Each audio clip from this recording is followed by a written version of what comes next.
hello. Bob with Odin's Lock. Let me close the door here. We're at the back of the step van.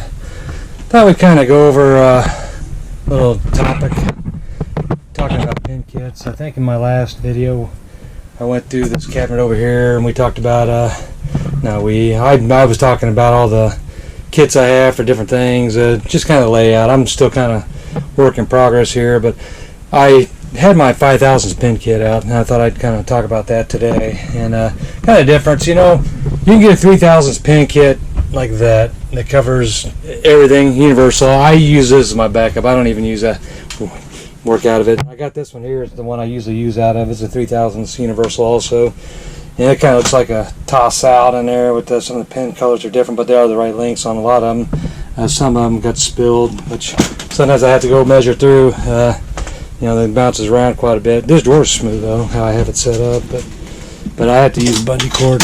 I'm not done with my layout, so you know, it's still a work in progress. But with today, I want to talk about this 5000s pin kit. The biggest thing about these pin kits is they're usually about the same price. A 5000s or 3000s, if you buy them, you know, they're the same size kit container, they'll be about the same price. And even though you'll get more pins with the 3000s, I don't know weight-wise what they differ in weight as far as what's going to cover what, you know, because I don't know when they do the price. You think 5000s will cover less pins. There's less pins even though they're larger, you know, what the weight difference is between the two kits when you buy universal. But 5000s, you know, you go into 5000s increments, so when you're doing Schlag, it's going to be like 15,000s. So if it ends on a 0 or a 5, a 5000 pin will work, you know, in that increment. So, you know, if it ends on a 2 or a, well, not even a 2. Let me pull that up here. Just give me a second here. I'm looking and talking at the same time. So if your code, say your Schlag is going to be a 95 or 210, 225, 240. I don't know if you can even see that. That's Schlag. So if it's going to end on a 5 or 0, then you know this is probably going to work. Right on the money. But what happens when you go into something that's a 23,000s, you know, increments? And I had to change the number on this because 0, 1, 2, 3, 4, 5, 6, 7, I drew a line in it. You know, there is the 170 should be a number 1 cut, not a number 2. But I just wanted to kind of show what's going to happen. And over here, here's the 3000s. This is made by Locksmith, cheap one. And also, I mean, I have kits that are specifically Quickset or Schlag, however you want to pronounce it. And this is just a standard Quickset. And so I go off this for my Quickset numbers. So when you see this chart here, that's my Quickset column. That is exactly what this is going to read for those dimensions there. And then the 3000s is what you're going to read on a 3000s kit. So you know if your increment is going to fall on a 0 or 5 as Schlag does, then you know you're going to have to find something that's close. Like a 219 would be 218 for Quickset. But for Schlag, you know, it's going to be different. You know, let me see if I can show that here. So there's your 3000s increments. It's going to tell you, and you can get pretty close. You know, right on the money for the most part for these. But for the 5000s kit, it's going to kind of throw you because, like, if Quickset is a 172, then you're going to want a 170, which would be shows that as being a 0 on here. You know, 172 is the number 1 cut. So I had to draw a line through that and rearrange it on that. In fact, I may use a labeler and just fix that. But let me show you how it pans out. I mean, set my phone here. This is actually my phone. This is my GoPro. So let me pull this off and let's just take a look at it, how it pans out when you do it. So right off the bat, you know this kit here, it's an old one too. It's a ESP, but it's not even right on the print. So you got to be careful with that. This key does fit. It's 43215. So bear with me. I'm not used to using a GoPro. I don't really like my GoPro, but it's what I have right now. So I'm going to dump these out. Put that down right here on the kit. Not the kit, but the mat. And I have my fancy one over here. I use it in CLK Supplies. I don't know why I always like it right here. When my son's keying with me, I get him the ugly one, and I use the fancy CLK one. But I've used that for a lot of years. So let me throw this together real quick. So pull this up here. So what's going to happen when I do this? Let's see if I can get a shot of all this. So with the 43215, so if I went to a 4 on the kit, and so a 4 cut would be, let me see here, I can't even think. So 241, that would be 241 on the 4 cut, and so this kit here doesn't do that 241. It only goes 245, 240, so that's 240 on that. So even on this, it's not even going to show that right. So see, number 4 is 215, should be 245, and even that's going to do 245, but 245 would be too high. So 241, you're almost better to go lower. And so sometimes you got to check these on here, see if it's going to fit right. And so let me see here, a 3 would be a 28, 218, and so I can't even use that, so that would be a, so I don't know, 218, so 220 is the closest I'm going to get on a 5000 kit. That might be just a tad high, so let me put it here. See, that's tad high, so right there, if it's supposed to be 218, you can't go 220, you're going to have to go the next size under. So now you're going to be way low, so 215. And I think, I don't know the tolerances on quicks. I mean, it's a huge keyway, so you can do a lot of stuff in there. But now, because you're low, you're about 3,000 low. So that's what you're going to run into, you know. So I had to go with the 215 pin. It said 220 on there. Actually, it said 215, so that's right. All right. So let me, but the numbers was off on that, so as far as what order that is. So then 2 is 195, that's good, and that should be on the money. So that's 195 on the money. And then let's see, 1 is a 172, so you're gonna have to go with the 170. That's 2,000 off. I just spilled one in the wrong hole there. Whoops. So that'll work. That should work. In that. This pin block is tighter. It actually, yeah, that'll work. I can almost feel something on there. And then the 5 would be a 264. So I don't know if you can do a 265. So they do tell you to go to 260. But let's see what 265 does. So that might work. I don't know. You can kind of feel it. It's grainy feeling. Let me put it in there. See what we get. You can feel it. It has a little catch. It feels smooth. It has a little catch. You can kind of hear it. So what happens if I went with the 260? It should still be fine too, because I went to the next size up. I went 265. Let's see, 260 is what I recommended for number 5 cut on there. Yep. So that might be too low. That's going to feel fine there. Yeah, it still feels about the same. So there's probably another pin hidden, but I can actually feel that more. So maybe that 265 would have been better. But my point is, the 5000s will work. If you know, they cost the same when you buy them new, but the bottom line is, 5000s will work for everything. You gotta maybe make little adjustments here and there, and you gotta watch your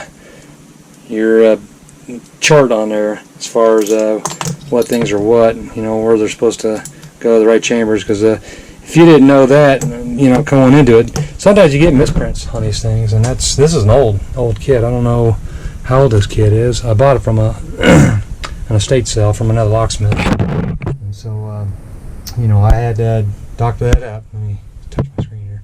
I had to doctor that up. I don't know how the volume's coming on this GoPro. I hope touching the cover on this GoPro is a little wonky. It has 5 microphones, but the cover blocks a couple of them, so it doesn't pick up the volume right. So this here, I loaded it with the 5000s. What I'm going to say is, I wouldn't pay full price for a 5000s. I would pay a lot less if you had the money to get a 0 to 3, or I mean a 3000s or a 5000s. I would spend that money on the 3000s. That is truly universal. The 5000s can and will work. You're just going to have to make adjustments, because, you know, usually tolerances are, you know, plus or minus 3000s, but that depends. You don't want to have a pin that's too high, because then it drags all the way around the Bible.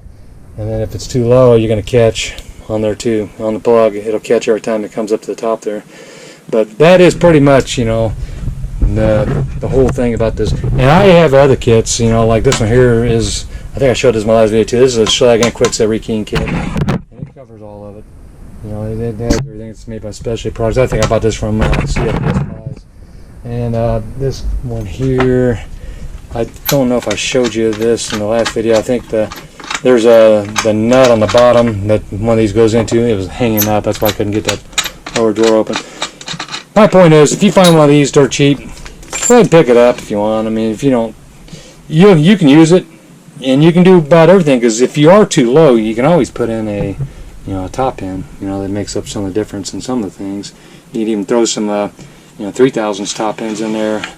You know, if you can find some, just throw some of those in there, 30,000s or whatever, just to make up, for whatever you need. So you don't have to have a big fancy kit. I think I bought this for $125 a few years ago, and the prices aren't bad now. I don't know if they've gone up, what the latest is on this Kwikset one. Yeah, it's all the different things. I like these. You can buy these on OfferUp, Craigslist. I don't know if you can still buy this new, as the kit. Have to take a look. But I mean, they do have some of the weird BBs for the construction cores or the construction keying. Got the top springs. Let me close this up. Get scared I'm gonna spill something, but I just wanted to show that with the 5000 kit. It does come up. People talk about the difference. And we can talk all day about the dimensions, but you actually have to see one keyed up to understand what you're gonna run into. If your cut is 218, if that's your number 3 pin for a Kwikset key, .218, you're going to have a choice of 215 or 220. That's all you're going to have with the 5000s kit. And so if you do the 220, it might be 2000s too tall, and you might feel that all the way around when you spin that key around. And if it's 215, you might feel it kind of click whenever it gets up to the top dead center of the chamber. And so that's what you're going to find. But it will work.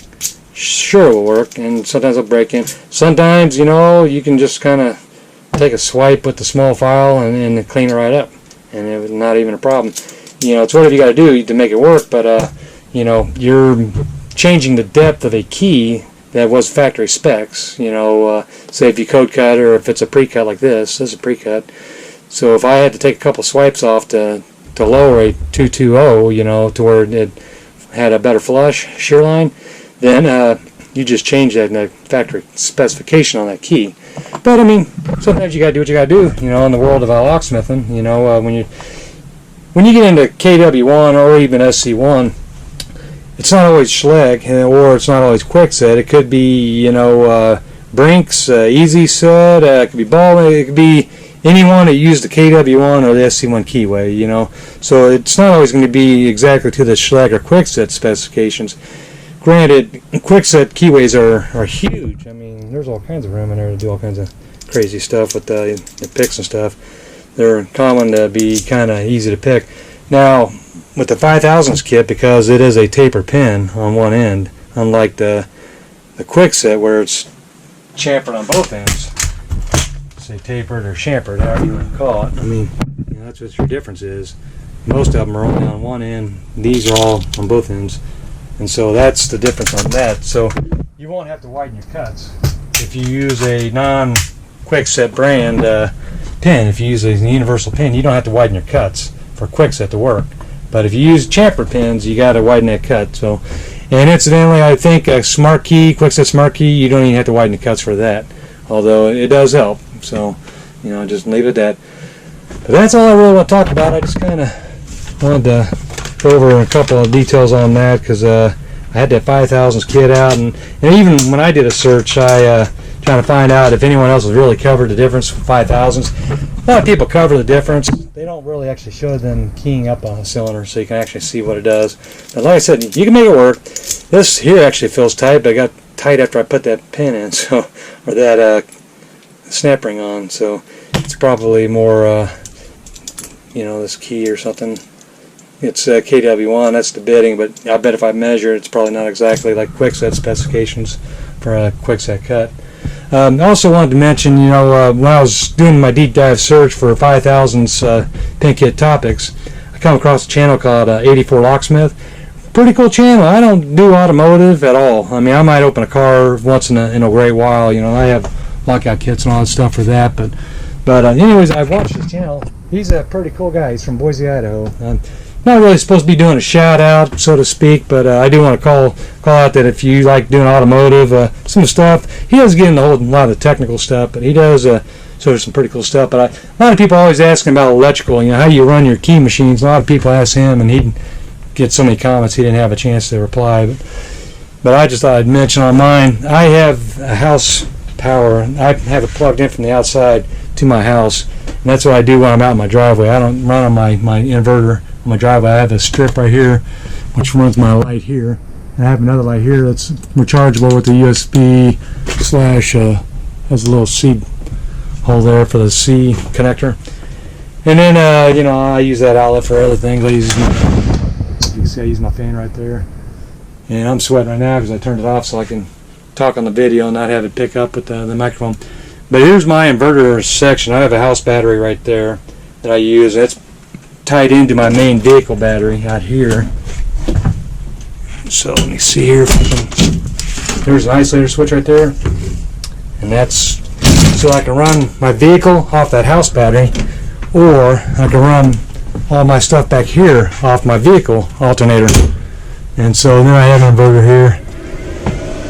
And I eventually planned on running outlets to each side, so I have my own outlets, tie it in somehow, but I just never did because I also do welding, and so sometimes I need this electrical reel so I can run stuff out the door and do stuff outside instead of using an extension cord.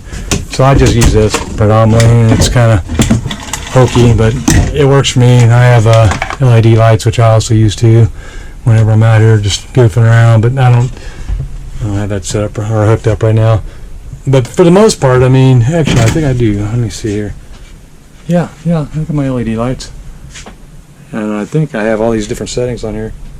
I can do based on it goes off the sound. But anyways, I have my inverter, and it runs up to a solar panel charger, which is on the top side there, and I do have a fan that works. So I think this is made by a Max fan, and it can go air out or air in, however I set it up. And it's also got a weatherproof thing, so it won't even work if the lid's down. It's got a switch that disables it. I think you can see right there. But that's most of my electric. So when I want to run a key machine, I thought about just running another cord and just plugging it in one of these. So I have it over here on this strip, and that's probably what I'll go ahead and do so I can run everything off of that. But the inverter works great. I've got a lot of keys, just sitting out in the parking lot.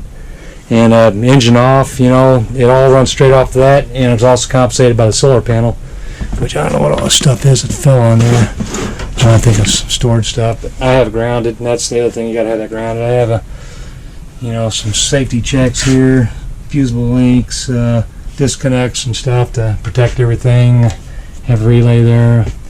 Make sure, if it overheats, it'll kick off too. So, but this is actually a pretty cheap system. I think I did a job with another locksmith and got this. He just gave it to me for compensation, and then that was made by Rich Solar. That's probably one of the best controllers I've seen out there. I've shopped around quite a bit and went off reviews, and this is just like some of the other ones that are out there, made by I can't remember the name of them. It's one of the big ones. God, I can't remember the name of them. But this had bigger connectors and bigger screws, so I went with this. There's another one just like this. I can't even think about it. Battleborn or something like that. Yeah, anyways, I'll think of it later, but this seemed like it had better connections, so I went with that. And Rich Powers, I think, is who I used to kind of figure out my solar system. And then here's your 12 volt. If you want to run stuff off 12 volt, like my fan, and on 12 volt, I got my I could hook my LEDs up to 12 volt, and I just haven't done it yet. But that also runs off the inverter, so turns the 120 volt into 12 volt. This does. So, anyways, that's my solar system, my actual electrical system for my step van. And everything works great. I've been using it for over a year now, and I've never had any problems. Never had a dead battery from this. I have had my battery go dead on my step van, and what happened was the alternator wire somehow broke off. I don't know how. I think it was a butt splice, and the splice pulled out.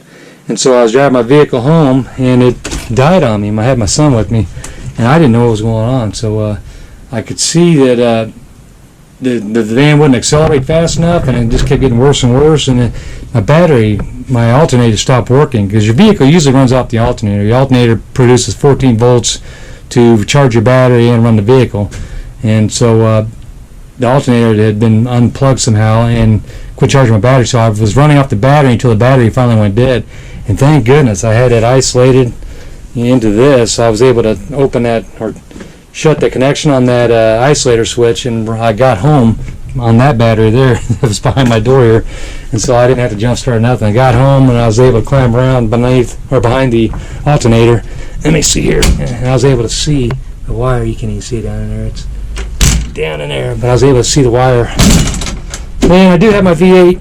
It's put that back in. Sorry, muffling on this GoPro. I do have my V8 redone. It's been remachined. I'm going to go on ahead and finish rebuilding it. I've got to do it myself, and then put it back in there. So hopefully by fall I'll pretty much have it done. But anyways, that's all I want to talk about. I'm sorry I drugged us out and I talked about all kinds of other stuff. I don't do much videos, so it's like I try to throw it all in as much as I can, and being as manic as I am, I always come up with something to think of. So anyways, I'll talk to y'all later. Thanks for watching. Bye bye. When a plan comes together.